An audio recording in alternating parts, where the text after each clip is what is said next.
Because, of course, we are meeting at a time when a lot of people expect tumultuous change. The world is looking for direction.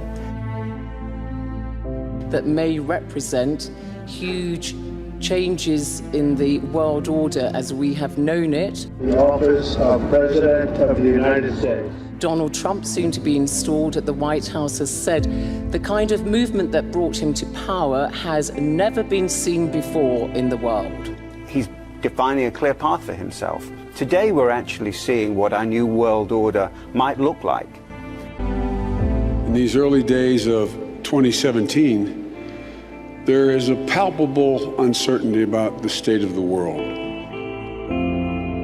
Right at the beginning was Dr. Kissinger talking about the disintegration of the old order as we understand it. Even more important today than they were then, because now we need a concept of world order that is, for the first time in history, that all parts of the world can directly affect all other parts. How do you see the current climate? I think there is no question that we are at quite a unique point in time. I've not seen anything like the situation we are in my lifetime. The changes certainly brought by technology are only going to accelerate. Think about the technology we have today and add on. A lot of people, I think, would like to just pretend it's not happening and reject it. The pace of change is accelerating dramatically. And hope that they manage to make it into their 50s or 60s without it really disrupting their life too much. But clearly you cannot do that when it is coming at you like a freight train. And I am absolutely convinced that all the new technology we're seeing will have one side to it that can be negatively disruptive, but also one side to it that can be extremely positive. We have biometrics that actually means that you can be recognized. Tell us, what's the future of paying and shopping for things? I believe that 2/3 of the world will ultimately end up paying with biometrics. I think the emerging markets will be a lot faster to adopt because they don't have our notions of privacy in the US and Europe. Personally, I like it. I like to choose whether my fingerprint is available somewhere or not. But in a lot of countries around the world, that's not a choice. You have to make it available. So we don't want to go down that road in the US or Europe, well, do we? I don't know. Has India gone too far? It's always a balance. I can also tell you the same people that complain about it put their fingerprint whenever they enter the country. They don't say anything about it. They want to go on holiday there. You can't enter the country anymore, any country in the US or Europe, without giving your fingerprint. So you're actually giving it to somebody.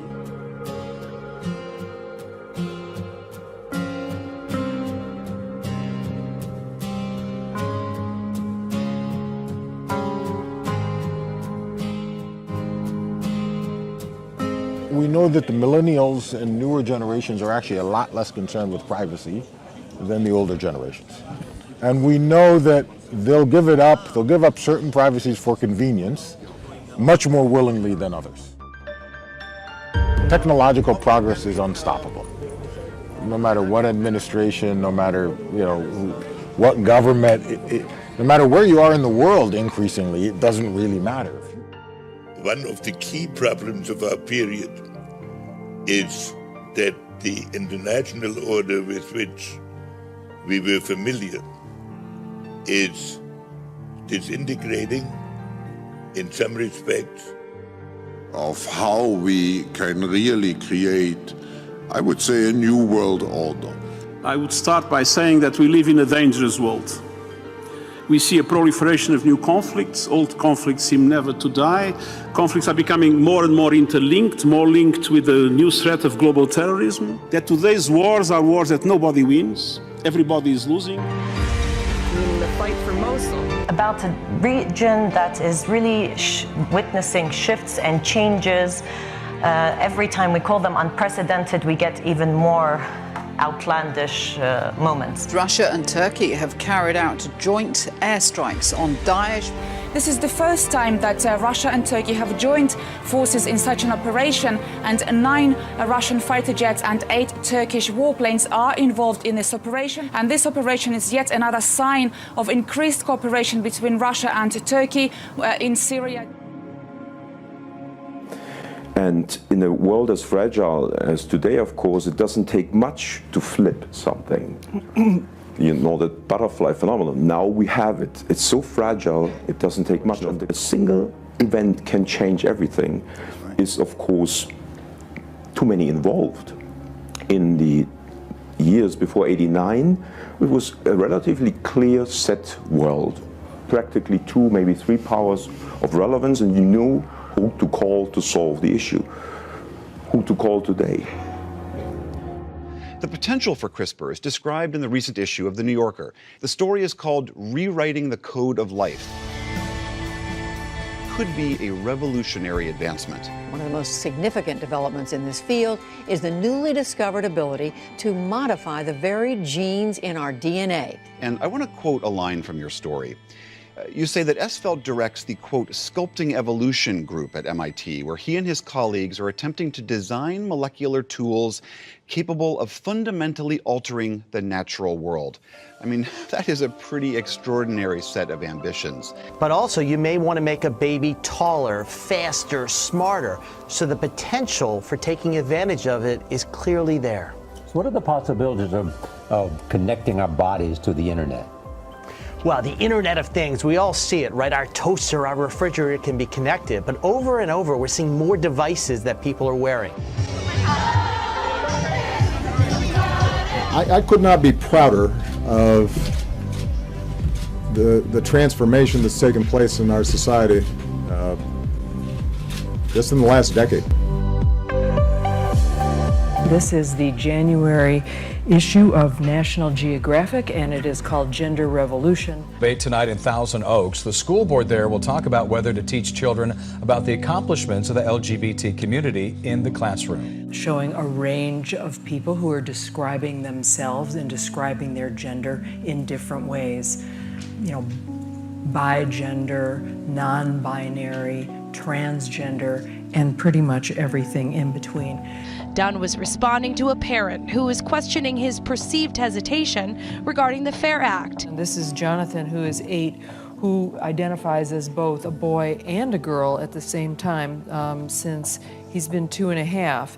And this is taken in a place that is much more accepting than the last picture that we saw. This is taken at California's Bay Area Rainbow Day Camp, where kids can safely express their gender identities. And here he is pretending he's a unicorn as well. It's a state law which compels public schools to teach the contributions of people with disabilities and those within the LGBT community.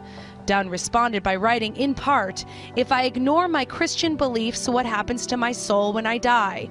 Where I spend eternity is far more important to me than being a school board trustee." It's interesting because it conflicts a little bit with this idea that I am a girl when they're little boys. It's just social circumstances push people in one direction rather than another. Safe space is invading college campuses. A new college trend to create these safe space areas where students can be sheltered from opposing views. Right here in Southern Oregon, the Oregon Cabaret Theater was flooded with people concerned about Trump's presidency tonight. Organizers say that the Ghost Light Project symbolically creates a light for what they say are dark times ahead. Some university boards and administrations now vow to pressure groups and shield students from these ideas through safe spaces, code words, and trigger warnings is, in my view, a terrible mistake. It's a moment for the entire national theater community to make a pledge to not only be safe spaces, but brave spaces. One of the most dangerous places on a college campus is the so-called safe space, because it creates a false impression that we can isolate ourselves from those who hold different views.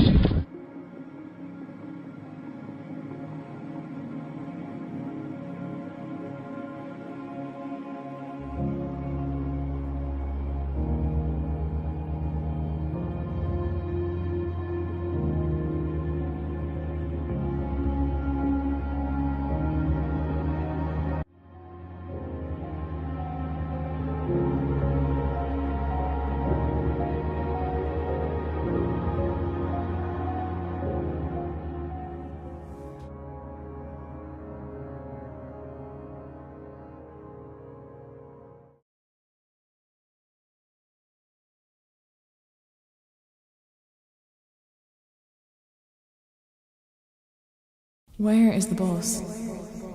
I'm late, and Mum's gonna kill me. It's really dark. I always feel like someone's watching me. I'm gonna fail my driving test. I'm dropping to pass maths. I'm never gonna get those essays done by Monday. Am I going to get enough points in leaving?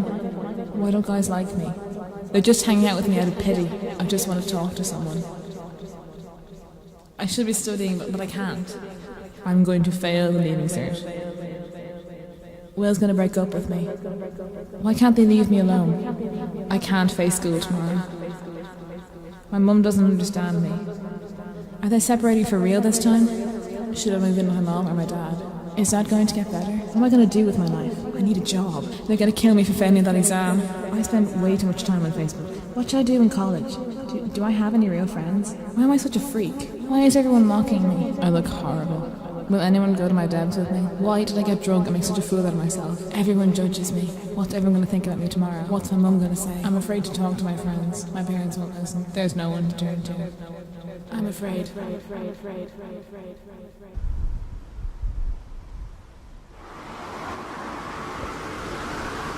Are you okay? Actually,